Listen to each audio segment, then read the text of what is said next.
আজ বাড়িতে বানিয়েছিলাম সকালের জলখাবার হিসাবে একটু চাউমিন। আসলে কয়েকদিন ধরেই ভাবছিলাম চাউমিনটা আনা পড়ে আছে, বানাতে হবে।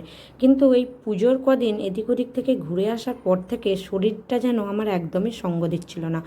কাজে যেন কী যে ভয় পাচ্ছিল, কাজে কি বলবো। আর এমনি সময়তে তো আমরা সন্ধ্যার দিকে চাউমিন প্রায়ই খেয়ে থাকি। এদিকে আমার হাজব্যান্ড তো একদমই বাড়ির খাবারটা খুব কম পায়, কারণ ওই সবসময় অফিসের কাজে ব্যস্ত থাকে, অফিসে চলে যায় বা বাইরে চলে যায়, বাড়িতে খুব কমই সময় দেয়। সেই জন্য আর হয়ে ওঠে না। তাই আজকে ভাবলাম যখন ওয়ার্ক ফ্রম হোম চলছে, তাই না চাউমিনটা আজকে একটু বানানো যাক। তাই সকালবেলা ভারী করে একটু চাউমিন বানিয়ে ফেললাম। আর আমার মেয়ে তো একদমই মুড়ি রুটি এসব খেতেই চায় না।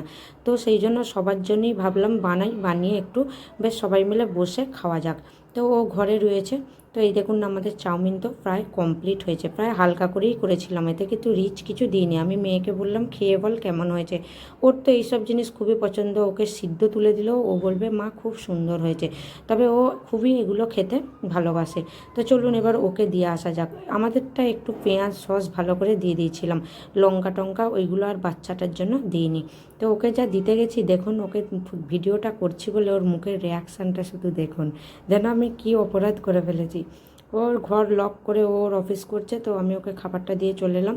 এদিকে মেয়েও টেবিলে বসে খাইতে লেগে গেছে। তো আমিও একটুখানি নিয়ে বসে পড়লাম। আসলে কী বলুন তো, মেয়েরা সবাইকে ভাগ করে দিতে দিতে তাদের আর ভাগে তেমন কিছু থাকে না। ওই যেটুকু থাকে সেটুকু খেয়েই পেট ভরিয়ে নিতে হয়। তো চলুন আমিও একটু খেয়ে নিলাম, কারণ সকালের ব্রেকফাস্টে হালকা পালকা খিদে, তো হালকা পালকা খাবার দিয়ে কিন্তু হয়ে যায়। তো চলুন, ভিডিওটা কেমন লাগলো অবশ্যই জানাবেন। ভালো লাগলে অবশ্যই কিন্তু একটা লাইক কমেন্ট দিয়ে পাশে থাকবেন।